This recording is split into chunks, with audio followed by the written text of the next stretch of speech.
Sixth grade, happy Friday. We're going to finish up half of our final lesson here. We'll get the other half of it on Monday as we work through the Jews in the Mediterranean world. Um, we'll do a quick review. Lesson one, the beginning peoples of the Jews, Abraham, Jacob, Moses, things like that. Lesson two was more of the kings until they got themselves conquered and scattered. And then lesson three was what happened after they got scattered, from Daniel to Ezra to coming back to their dietary laws to what life was back. Today we're going to kind of do that, what we call that intertestament period. So for us guys, the last book of the Old Testament is Malachi. It was written in about 400 BC. Then you have Jesus coming in, the churn 1 AD, somewhere near there. We think he was born a little bit before that, but we don't have anything that happened to the Jews for those 400 years. And today's lesson is going to fill in the blank what's happened historically during those 400 years and how other groups of people have books that are written, that are recorded and put down in their Bible. The Catholics would be one of those that have these some of these books as part of their Bible that what was happening in these 400 years. The goal is, why does conflict develop? The Jews experienced many significant changes under Greek and Roman rule. So we're going to get a big time history lesson, guys, of in these previous lessons we talked about the Assyrians conquering them, the Chaldeans or Babylonians conquering them, the Persians who ruled over them, the Philistines they battled. Today we're going to move on to more world powers with the Greeks and the Romans and what they did as they came into power. All right. The Jews of Judah remained under Persian rule for nearly 200 years. That is about the same amount of time that for the entire history of the United States, as a free country. Then in 331 BC, a king from Macedonia who had conquered Greece defeated the Persians.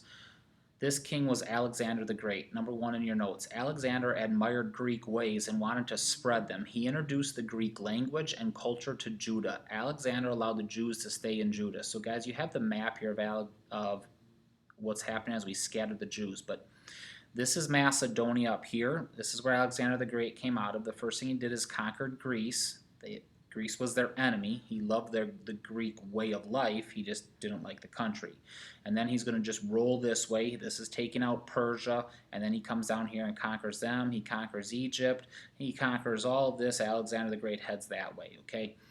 So he's conquering people, but what he does is he leaves people in power over them, and then he moves his army on, and they just pay tributes to them. But this is going to bring about a change, so we're going to see how this happens. Under Alexander, Judah remained the center of Judaism. Many Jews at the time, however, had long lived outside of Judah. Thousands had been exiled to Babylon in 586. When in 538 BC the conquering Persians then gave them permission to return to Judah, many simply chose to stay in Babylon or to go to other Mediterranean lands instead. These groups of Jews living outside of the Jewish homeland became known as the diaspora. Number two, keep this word in mind. We're going to use it a number of times this year.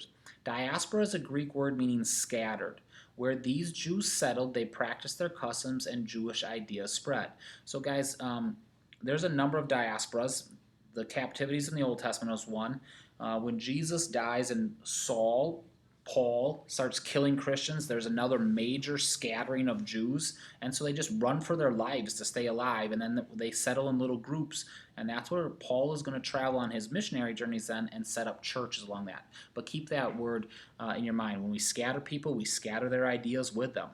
The Jews of the diaspora remained loyal to Judaism. At the same time, many learned the Greek language and adopted features of Greek culture. Paul is a great example of this, guys. He could speak Greek, okay? The language of the New Testament. And eventually that'll change over to Latin when the Roman becomes more powerful. A group of Jewish scholars in Egypt copied the Hebrew Bible into Greek. Number 3 in your notes. This Greek version, called the Septuagint, helped people who were not Jews to read and understand the Hebrew Bible. As a result, Jewish ideas spread throughout the Mediterranean world. So, guys, Alexander the Great, you can see his kingdom here, and this is really where the Jews scattered, but it's also kind of Alexander's kingdom. Alexander didn't really go over here, but this would be all of Alexander's kingdom. He forced the people he conquered to learn Greek.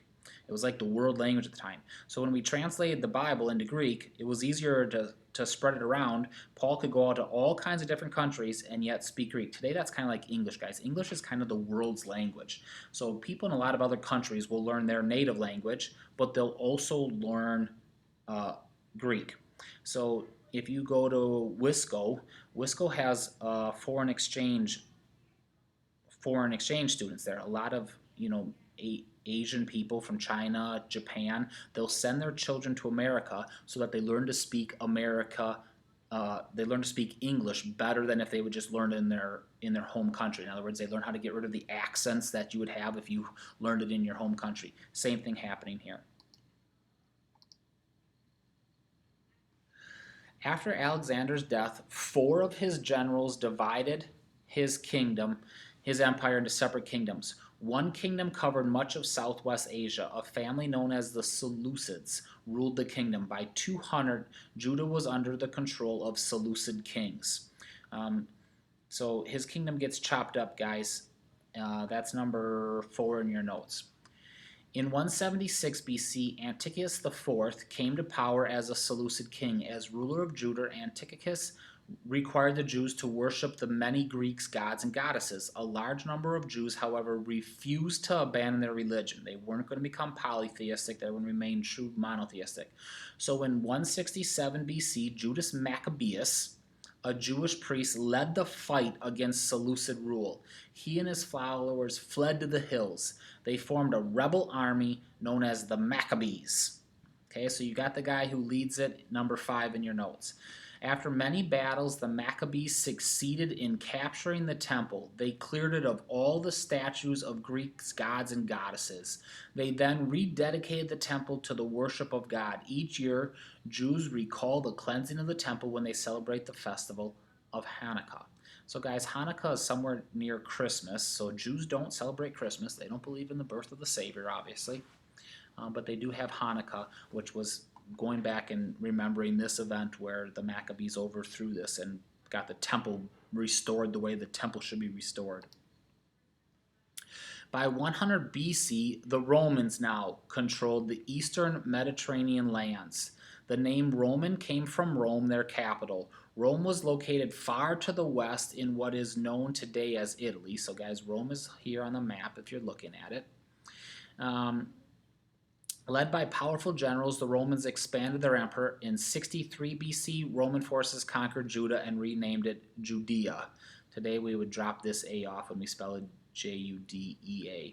Okay, number 7 in your notes, just as history passes, guys, we go from the Greek being the world power to the Romans being the world power.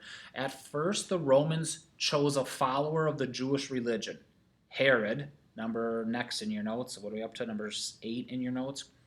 To rule as king of Judea. Herod built many forts and cities in Judea. The second temple in Jerusalem, rebuilt during Herod's reign, served as a center of Jewish worship. So what the Romans did, guys, is they're the all-powerful thing. They let Herod be king over Judea. And so what the Romans would do is say, hey, King Herod, keep the peace. If everything goes smoothly, you can stay in power. So King Herod is underneath Roman rule, guys. That's like when we killed Jesus.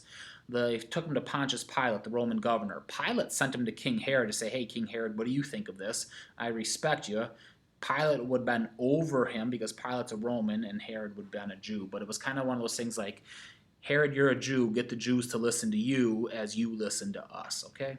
After Herod's death, Roman officials ruled Judea. At that time, disagreement grew about how Judaism should be practiced. Number 9 in your notes.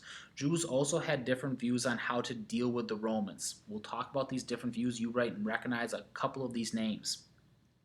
One group of Jews was known as the Pharisees. The Pharisees gained the support of the common people. Number 10 in your notes. They taught in the synagogues and applied the teachings of the Torah to daily life. Through their teachings, the Pharisees helped make Judaism a religion of the home and the family. The Pharisees wanted to help people obey the commandments. To do this, they stressed both written and oral law. Oral law is the unwritten interpretations passed down over time by word of mouth. So guys, they stress follow the Bible, but they also stressed here's everything that we think the Bible says. And so what the Pharisees did is the Pharisees added a lot of rules. If you think about the parable of the Pharisee of the tax collector, the Pharisee stands up in the front of the church and he says, God, I thank you for not making me like these other people. I fast twice a week. That's not in the Bible. I give a tenth of everything I own. I'm this great person. So in other words, they followed a lot of these oral rules. They had the They had the support of the common people. The common people looked up to the Pharisees. Now let's see what the Pharisees' plan was. The Pharisees wanted Judea free of Roman rule. However, they did not urge Jews to fight the Romans. Instead, they told people to resist Roman control. They urged the people to practice the Torah's teachings with greater devotion. So that's number 11, guys. So do we like Rome? Nope, we don't like Rome. Do we want to get rid of Rome? Yes. Are we going to fight? No, we're not going to fight. The Jews were smart enough to know you can't pick a fight. But guys, they try to not do what they would tell them. This is how they try to trap Jesus. Remember, they said, hey, Jesus, should we pay taxes to Caesar? In other words, they would try not to pay taxes. That's a way of getting even with Rome.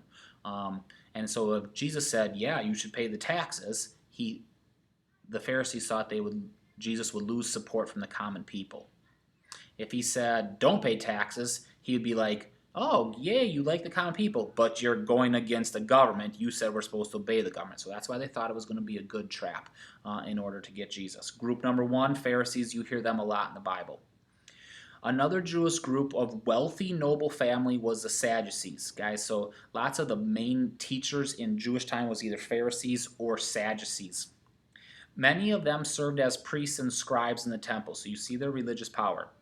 The Sadducees accepted the law of the Torah. They were more concerned, however, with applying the law to temple ceremonies. They also did not agree with many of the Pharisees' teachings. For example, the Sadducees emphasized the written law. They rejected the oral law. The Sadducees favored cooperation with the Romans. They wanted to keep peace and order in Judea. So guys, you got number 12 there. They're focusing on cooperation with them, which is kind of interesting. In other words, let's not revolt against this government. Let's just get along with the Romans. If we would learn to get along with them, life would be smooth. It's a tough line to walk, guys, as their life is difficult with those Romans. But guys, they're from wealthy, noble families. That's why they're saying that. They're saying, no, life's pretty good. I'm still plenty wealthy. They also say, Pharisees, you're doing too much. You're adding this oral law to it. We're sticking just with the Romans. So guys, I kind of want you to think of this as like two political powers. They don't really get along, and yet they're both powerful teachers in Jewish society. And so you kind of got Jewish people divided on, should we do this one or should we do that one? Now, it's just one of two groups. We're going to get to a few more groups today as we cruise through this. A third group was called the Essenes. They were priests who broke away from the temple in Jerusalem. Many Essenes lived in Qumran, an area in the desert near the Dead Sea. They spent their lives praying and waiting for God to deliver the Jews from Roman rule. The Essenes followed only the written law of the Torah. So they're kind of like the Sadducees there, guys, but they got away from it. They're just going to pray until God's going to figure it out for them. So the Sadducees said, let's work with the Romans. The Pharisees said, let's resist the Romans. The Essenes said, let's just get away from them and live by ourselves quietly. Centuries later, in 1947, ancient scrolls found in the caves at Qumran. Because the caves were near the Dead Sea, the scrolls became known as the Dead Sea Scrolls. Many of these scrolls are most likely written by the Essenes. That should have been number 13 was praying and waiting for God to deliver them. 14 was right there. They were written by the Essenes. The scrolls are important to historians because they provide a window into the particular time and place. They're also very important to us, guys, because they've dated these scrolls, and like we found the scroll of Isaiah among the Dead Sea Scrolls that was written before Jesus was alive, and it proves that Isaiah wrote Isaiah before Jesus was alive. And if you ever read Isaiah 53, it gives such awesome predictions of who Jesus is. Many people say, nah, Isaiah 53 was just written in later, after Jesus lived, stuck into Isaiah as chapter 53 to make it look like we prophesied about him. Now we can prove it true, guys, when we discovered these Dead Sea Scrolls, okay? So you have the Dead Sea down here, Sea of Galilee up here, Jordan River connecting them, Dead Sea Scrolls located down there. Okay.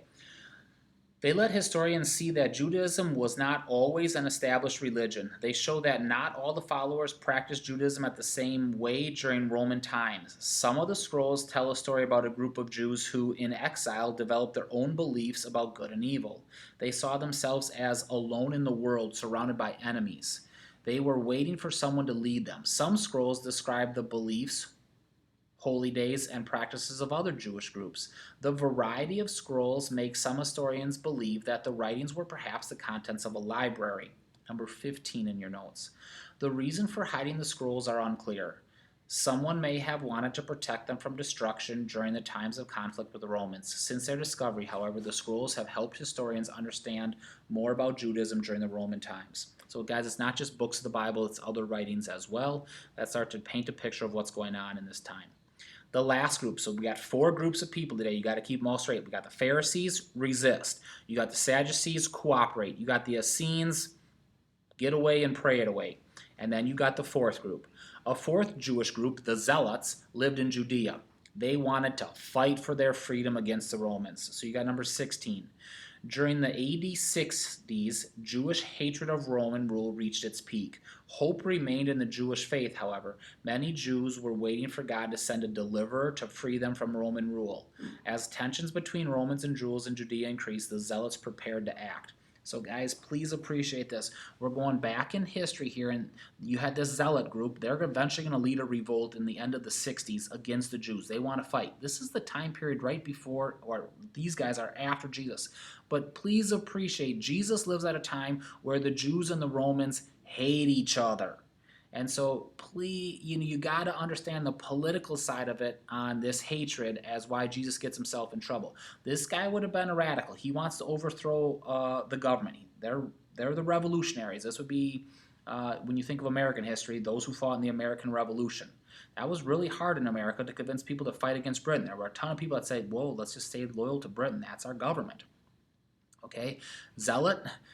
Jesus, one of his disciples was a zealot. So you can imagine Jesus walking along saying, make sure you obey your government. And one of his disciples was like, what are you talking about? We got to fight against the government. Let's overthrow them. Let's go to war. You also have to understand this phrase, guys, why the Pharisees wanted to kill Jesus. They voted for his death because they were waiting for God to send a deliverer. And so Jesus comes and says, I'm God's deliverer. And they're like, sweet. Why aren't you telling us to fight against Rome? Well, I'm not delivering you from Rome. I'm delivering you from sin, death, and the devil. No, we want a deliverer from Rome. And so because Rome was so harsh, guys, people misinterpreted God's promise of a deliverer and thought it was going to be a physical king instead of a spiritual king. All right, you got your 4 groups. We're going to pause there today. We'll finish it up on Monday before you take your test on Tuesday. Have a day.